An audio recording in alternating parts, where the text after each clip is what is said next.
My dear brothers and sisters in Jesus Christ, on the fourth Sunday of Easter, we keep the feast of Jesus, the Good Shepherd. The image of shepherd is very comforting because a shepherd is the one who cares, who leads, who guides, and who feeds and protects the sheep.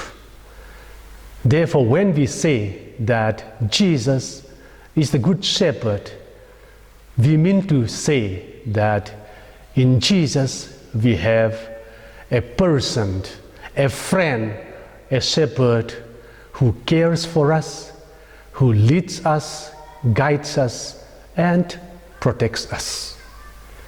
Therefore, on this day, it's very comforting for all of us to know that in Jesus we have a good shepherd.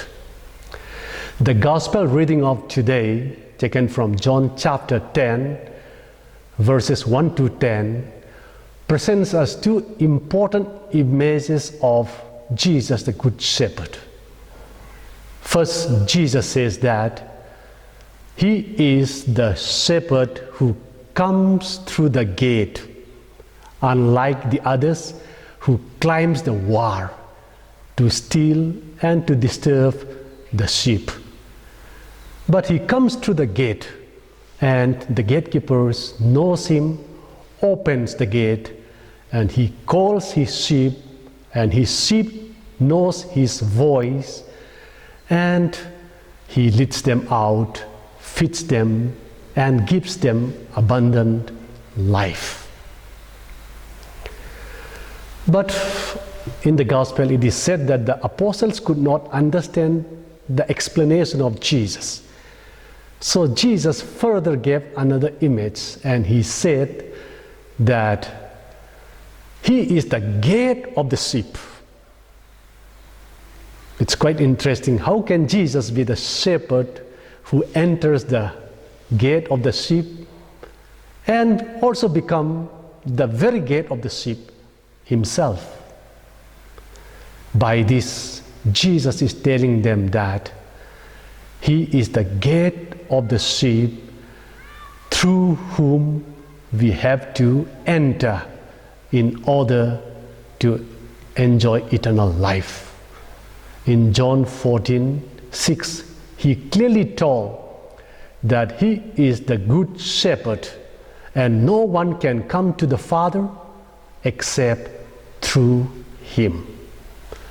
Therefore, the image of Jesus as the gate of the sheep is an explanation that He is the Good Shepherd, as well as the one through whom we have to enter to the Father. Jesus, by His death and resurrection, has opened the gates of heaven for us. And it is through faith in Him that we are to enter eternal life. So He is the gate of the sheep through whom we have to enjoy eternal life.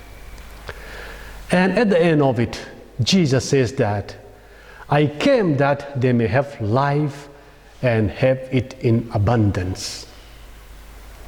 To understand this, we have to know what diminishes our human life, or what decreases the life that we have in us.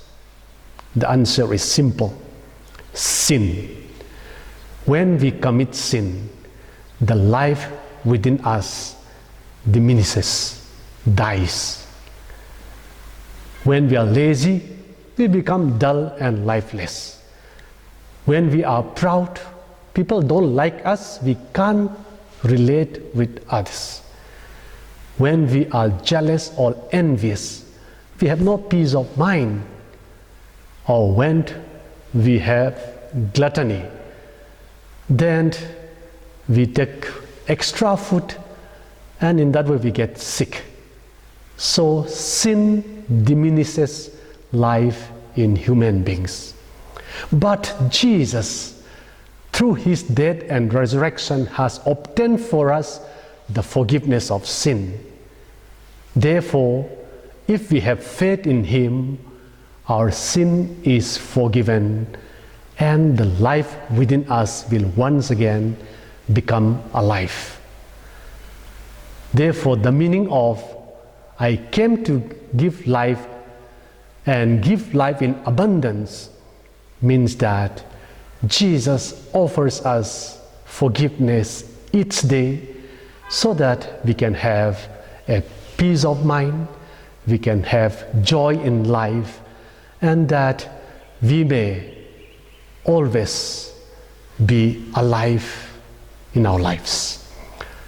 Therefore, on this feast of Christ, the Good Shepherd, let us make Jesus as the shepherd of our lives so that we can enjoy true life in him.